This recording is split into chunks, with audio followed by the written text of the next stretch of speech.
John, if I read correctly in some of the pieces you sent me, um, there are some Jews in the West Bank that are courageously Yeah, joining in spaces where Palestinians live, offering some protection for them.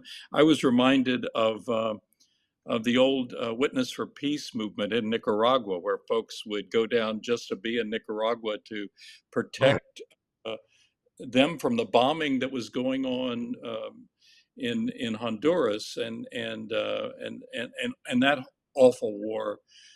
But I was surprised to learn about Jews that are willing to risk themselves and in the West Bank.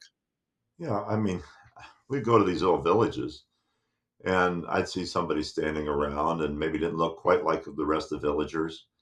And I've approached them. One guy was from Brooklyn, a Jewish Wow. fellow, religious Jew. Others I met in these villages. I was astonished. We were asked to provide protective presence by going for just a few hours during the day. These Israeli Jews were spending the night and Wow. warding off settlers by speaking Hebrew to them and just being there to witness what was going on.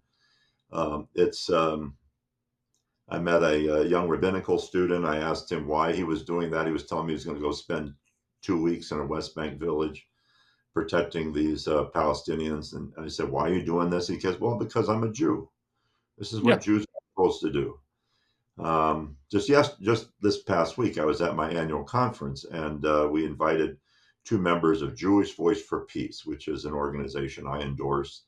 They're getting a lot of bad press right now as radicals or real outliers or self-hating Jews. It's a huge organization, attracting many young people. But the fellow we had speaking is 86 years old, a religious Yeah. Jew, and he said, um, "Judaism is a religion.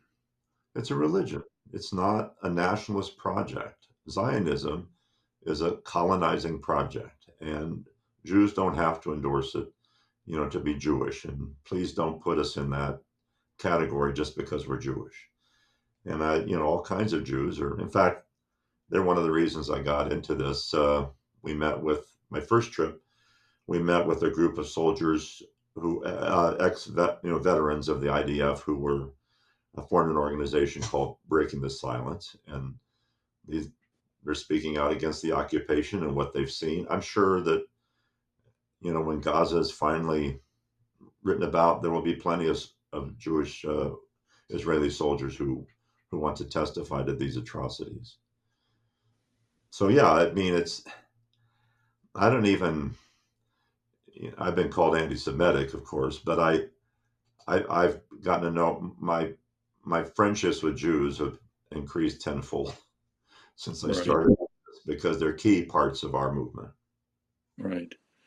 So, what can the average Christian, Jew, Muslim, or other or non even non-believer, what might they do other than work in the area of divestment right now? I would say, yeah, in the area of divestment, encourage your. I do want to include that because one of the things we heard from there are some Palestinian Israelis who are allowed to be in the Knesset, and very small number, but there are some. And this one fellow spoke to us, and he's not allowed to talk about what they call BDS, boycott, divestment, sanctions, but encourage us to preach that, when we got home, and encourage that. So I do encourage that. There are movements to eliminate Israel bonds from state governments or county governments, and from the United Methodist Church. Some of our portfolios still have those, until they mature, and we hope that they don't get resold. But I would say that's a great question, Phil, because right now, not just with the Holy Land, but in terms of everything going on in our country, people don't. Nothing's quite coalesced. I mean, people are trying all different sorts of things, and so education is one thing. Educate yourself, but I think also do something. I mean, some kind of action. I protest on a street corner every week with a group of activists locally, just small in numbers, sometimes 5 or 6 of us, but it's important for me to do as part of my spiritual health, to be honest. I finally figured that out, that I wasn't necessarily convincing anyone. I was, I was just doing that so I could be physically involved. Speak to friends, speak to your pastors. Pastors know these things. They followed this. I find when I talk to pastors, they're mainly sympathetic, but like all of us who serve churches, we're committed to a ministry to all these people, and we know that a lot of people just would object to our being out too strongly for Palestinians, or seeming to be anti-Semitic, or being anti-Israel, or something like that. I would just say that encouraging your pastors to be bolder, it worked with me. And when I get encouraged to be bolder, I know, well, I've at least got this person on my side. So I'm no better than a lot of them. I mean, I temper my remarks depending on the audience, but just to move, getting pastors to move just a little bit further, and church leaders to move just a little bit further. Through this, I've become more sympathetic to bishops and the many people they have to work with and please, and how their words carry a lot more weight, than most of us.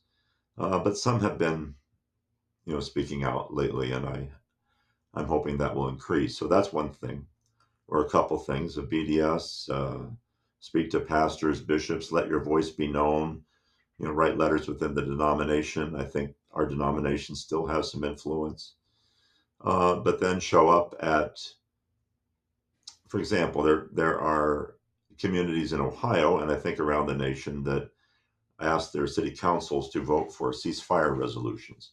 Some were successful, some weren't, but it was great when a pastor would show up and say, "Yes, I think this is important," or I've been over there, or I'm a, anybody who is doesn't fit the mold. I'm a conservative evangelical. I'm a rabbi. Those kinds of things really make an impact whether you win that battle or not. Mhm. But at the So, um, I agree that just to say, I mean, I sure don't have the answer. If I did, I'd be shouting it from the rooftops. But so I know Kairos has a website. Can you share how people can? Is there just a hashtag or a entry point? www.kairos, Kairos, response, RESPONS. Come on, R- you're a Yale graduate. Come yeah, yeah, on. yeah, right. Yeah, that'll get me a cup of coffee anyway. RESPONSE. Yeah, yeah. .org. So yeah, it's pretty easy to find. Just Google it. You can also Google UMKR and Methodist, and you'll get it right away. So that has a lot of UMKR Methodist. yeah.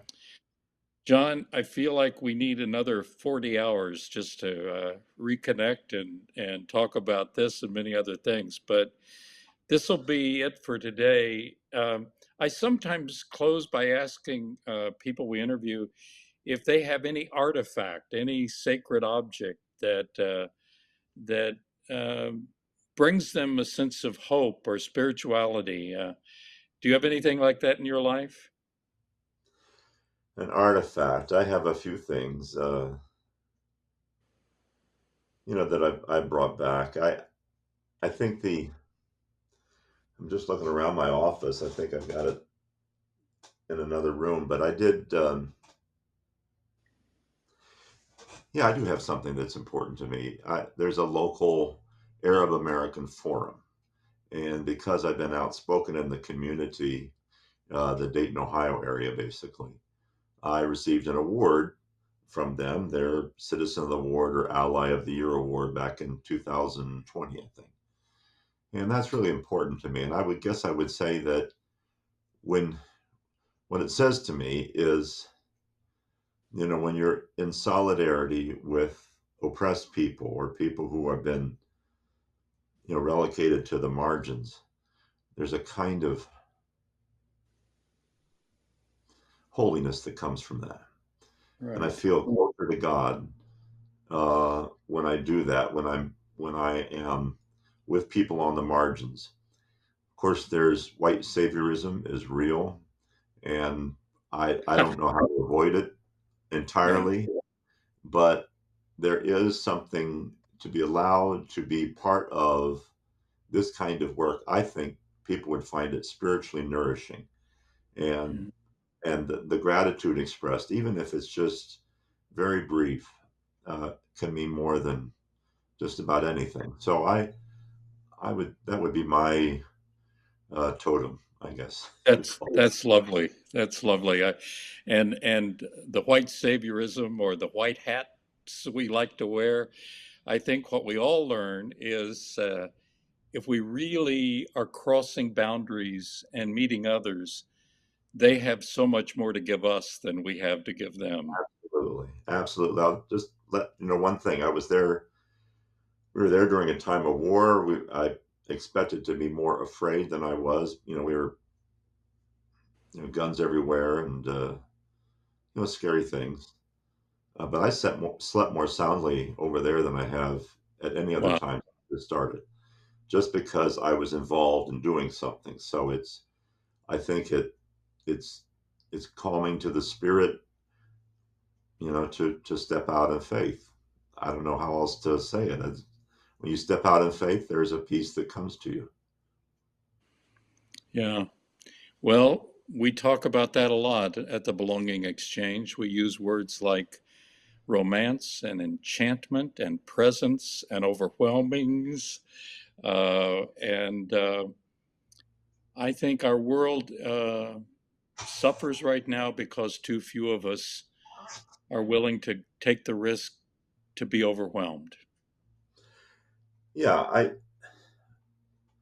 and everybody has their own level of risk. I mean, people Yeah.